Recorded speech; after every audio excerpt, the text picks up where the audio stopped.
गांधीनगर में प्रधानमंत्री सूर्य घर मुफ्त बिजली योजना के लाभार्थियों से उन्होंने बातचीत की है।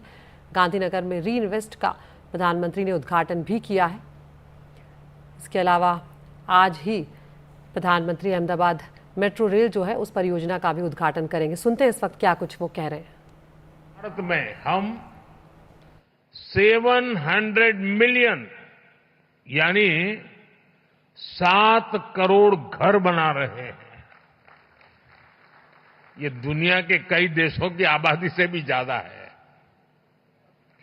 सरकार के पिछले 2 टर्म में हमने इसमें से 400 मिलियन यानी 4 करोड़ घर बना चुके हैं और तीसरे टर्म में हमारी सरकार ने 300 मिलियन यानी 3 करोड़ नए घर बनाने का काम शुरू भी कर दिया है।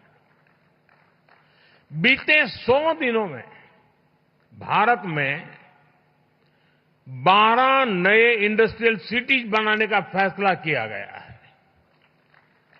बीते 100 दिनों में 8 high speed road corridor projects approve किए गए हैं। बीते 100 दिनों में 15 से ज्यादा नई made in India semi high speed Vande Bharat train launch की गई है। हमने रिसर्च को प्रमोट करने के लिए भी 1 ट्रिलियन रुपीस का रिसर्च फंड बनाया है। हमने इलेक्ट्रिक मोबिलिटी को बढ़ावा देने के लिए भी अनेक इनिशिएटिव्स अनाउंस किए हैं। हमारा लक्ष्य हाई परफॉर्मेंस बायो मैन्युफैक्चरिंग को बढ़ावा देने का है और ये भविष्य इसी से जुड़ा रहने वाला है। इसके लिए बायो E3 पॉलिसी को भी मंजूरी दी गई है। साथियों, बीते 100 डेज में ग्रीन एनर्जी के लिए भी कई बड़े फैसले लिए गए हैं।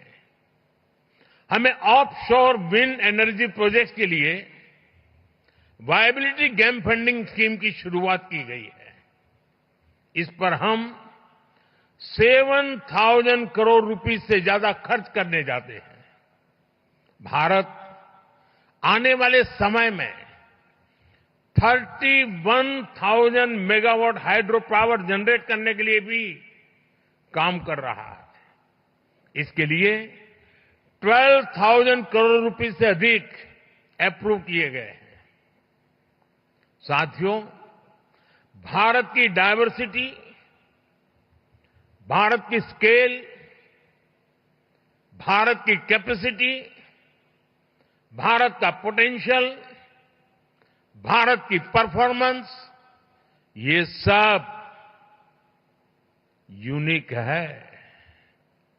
इसलिए मैं कहता हूं, Indian solutions for global application.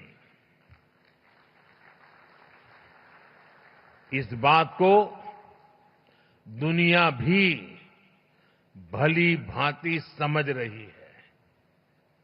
आज भारतीयों को ही नहीं बल्कि पूरी दुनिया को लगता है कि भारत 21st सेंचुरी की बेस्ट बेट है। आप देखिए, इस महीने की शुरुआत में ही ग्लोबल फिनटेक फेस्ट का आयोजन हुआ।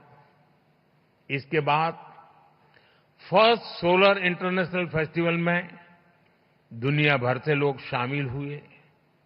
फिर ग्लोबल सेमीकंडक्टर समिट में दुनिया के कोने कोने से लोग भारत आए। इसी दौरान भारत ने सिविल एविएशन पर एशिया पैसिफिक मिनिस्ट्रियल कॉन्फ्रेंस के आयोजन का दायित्व निभाया और अब आज यहां हम ग्रीन एनर्जी के फ्यूचर पर चर्चा के लिए जुटे हैं। फ्रेंड्स, मेरे लिए ये बहुत सुखद संयोग है कि गुजरात की जिस धरती पर श्वेत क्रांति, मिल्क रिवॉल्यूशन का उदय हुआ, जिस धरती पर मधु क्रांति, स्वीट रिवॉल्यूशन, शहद का काम उसका उदय हुआ।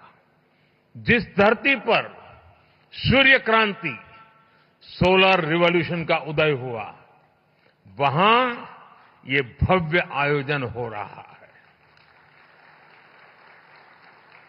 गुजरात भारत का वो राज्य है जिसने भारत में सबसे पहले अपनी सोलर पावर पॉलिसी बनाई थी। पहले गुजरात में पॉलिसी बनी, इसके बाद हम नेशनल लेवल पर आगे बढ़े। दुनिया में, जैसा अभी भूपेंद्र भाई ने बताया, क्लाइमेट के लिए अलग से मिनिस्ट्री बनाने वालों में भी गुजरात बहुत आगे था। जिस समय भारत में सोलर पावर की बहुत चर्चा भी नहीं थी, गुजरात में सैकड़ों मेगावाट के सोलर प्लांट लग रहे थे। साथियों, आपने भी देखा होगा, ये जो वेन्यू है, इसका नाम महात्मा गांधी के नाम पर है, महात्मा मंदिर। जब दुनिया में क्लाइमेट चैलेंज का विषय उभरा भी नहीं था, तब महात्मा गांधी ने दुनिया को सचेत किया था। और महात्मा गांधी का जीवन देखेंगे तो मिनिमम कार्बन फुटप्रिंट वाला जीवन था। वो प्रकृति के प्रेम को जीते थे और उन्होंने कहा था, धरती के पास हमारी नीड को पूरा करने के लिए पर्याप्त रिसोर्सेज है, लेकिन ग्रीड को पूरा नहीं किया जा सकता। महात्मा गांधी का ये विजन भारत की महान परंपरा से निकला है। हमारे लिए ग्रीन फ्यूचर, नेट जीरो, ये कोई फैंसी वर्ड्स नहीं है। ये भारत की जरूरत है, ये भारत का कमिटमेंट है, भारत की हर राज्य सरकार का कमिटमेंट है। एक डेवलपिंग इकोनॉमी के नाते हमारे पास भी इन कमिटमेंट से बाहर रहने का जायज बहाना था।